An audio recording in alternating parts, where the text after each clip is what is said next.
শৈশব থেকেই হনুমান ছিলেন অসীম শক্তির অধিকারী, কিন্তু তার জীবনের সবচেয়ে বড় শক্তি ছিলেন তার মা অঞ্জনা।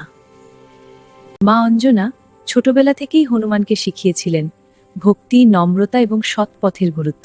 একদিন ছোট হনুমান খেলতে খেলতে অনেক দুষ্টুমি করছিলেন। তখন মা অঞ্জনা তাকে ডেকে বললেন,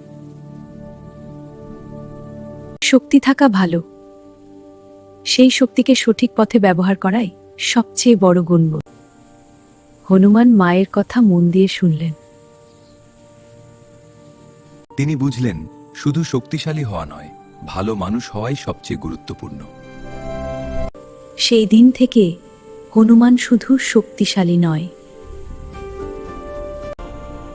একজন আদর্শ ভক্ত ও সৎ যোদ্ধা হয়ে উঠলেন। তিনি সবসময় মায়ের শিক্ষা মনে রেখে জীবনের পথে এগিয়ে গেলেন।